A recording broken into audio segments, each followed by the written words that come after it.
అనుమానం అనేది ఎప్పుడు అపవాది సంబంధమైనది. సందేహానికి చోటివ్వకండి. మనుషుల్ని సందేహించొద్దు, దేవుణ్ణి సందేహించొద్దు. ఇది నిజమా, అదేంటంటారు, సందేహమా ఏంటది? ఏమని వచ్చిందండి? సైతాను అవ్వ దగ్గరికి వచ్చి ఏమడిగింది? ఇది నిజమా, మీ ఆయన ఎవరితో తిరుగుతున్నాడు అని చెబుతామంటే ఎవరు లేరు. అప్పుడు ఉండుంటే ఎవరి మీద వేసి ఉండేవాడు అండి. ఎంత ఎవరు లేరు అక్కడ. చెప్పాడు ఎవరిపై? మా ఆయన నేను ఎప్పుడు కలిసే ఉన్నాం, చట్టపట్టాలుగా చేతులు పట్టుకొని. మేము ఎప్పుడు మా మధ్యకి ఎవరు, మా ఆయన మధ్య నా మధ్య ఎవరు లేదు. అందుకని ఎవరి మీద పెట్టింది ఇప్పుడు? దేవుడి మీద పెట్టేస్తుంది. దేవుడు అప్పుడప్పుడు చల్లపూట వేళ వచ్చేవాడట. అప్పుడు వీళ్ళు సంతోషంగా వెళ్ళి మాట్లాడుకునేవారు. మిగిలిన సమయంలో ఇద్దరు కలిసి హాయిగా ఏదైనా తోటలో ఆనందంగా ఉన్నారు. అందుకని చూడండి, మాట్లాడుకోకపోతే, మనం మనసులు విప్పకపోతే అపవాదికి ఆలోచనలకు చోటిస్తుంది, సందేహాలకు చోటు ఇవ్వకండి. అనవసరంగా అపనిందలు వేసే వారి బాధ తట్టుకోవడం చాలా కష్టమండి. చెయ్యని నేరాన్ని చేశావని ఒకరు అనుమానిస్తున్నప్పుడు అవతల వ్యక్తి కూడా నిద్ర పట్టదు పాపం.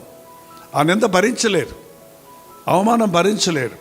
కానీ యేసయ్యను ఎన్ని మాట్లాడినారు చూడండి. అలాగే నువ్వు దెయ్యాలు పట్టినాడు అన్నారు ప్రభు దగ్గరికి వెళ్ళి. ఈ రోజుల్లో చాలా నీ దెయ్యం పట్టిందంటే, నాకు కాదు దెయ్యం, నీకే పట్టింది పెద్ద దెయ్యం. దెయ్యం దెయ్యం దెయ్యం స్మరణ ఇంట్లో, దేవుని స్మరణ ఉండదు. ఏ స్మరణ? నువ్వు దెయ్యాన్ని అంటే నువ్వు రాక్షసుడు అంటాడు, నువ్వు పోతాను అంటే నువ్వు సైతాను అంటాడు. ఈ మాటలు రానివ్వకండి. ఆ మాటలు వచ్చాయంటే నువ్వు సైతాను అనగానే వాడు వచ్చేస్తాడు. ఎందుకంటే నన్ను పిలిచావా అంటాడు, వచ్చాడు. చూసారా, అపవాదికి చోటు ఇవ్వకండి. మీ ఇంట్లో సణుగుడు వచ్చిందంటే సాతాను వస్తాడండి. స్తుతి ఉందంటే సాతాను పారిపోతాడు. ఎప్పుడైనా గుర్తుపెట్టుకోండి. ఏ విషయంలో సణుగకుడి, సణిగి అనేకులు సంహారకుడి చేత అరణ్యంలో రాలిపోయారు అన్నంత బైబిల్లో. కాబట్టి ఎప్పుడు సడుగుడుకు చోటు ఇవ్వకండి, అనుమానానికి చోటు ఇవ్వకండి. విశ్వాసం అనేది దేవుడు నేర్పించింది. ప్రభు అన్ని విషయాలు మన వల్ల శోధించబడి పాపము లేని వాడిగా ఉన్నాడు. మనమైతే పాపలు చోటు ఇచ్చేస్తున్నాం.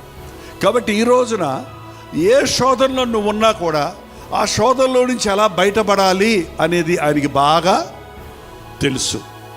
నువ్వు కన్నీరు గారుస్తున్నప్పుడు ఆ బాధ ఎలాగుంటుందో ఆయనకు తెలుసు. కాబట్టి నిన్ను ఆయన ఆదరిస్తాడు. నీ శ్రమలో ఆయన నీకు తోడై ఉంటాడు.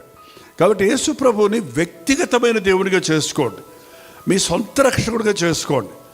ఆయన అందరికీ దేవుడు, అందరికీ ప్రభు అన్నమాట ఒకటైతే ఆయన గుంపుకు దేవుడు కాదండి. ఆయన ప్రతి ఒక్కరి హృదయాలలో ఉండాలని ఆశపడుతున్నాడు.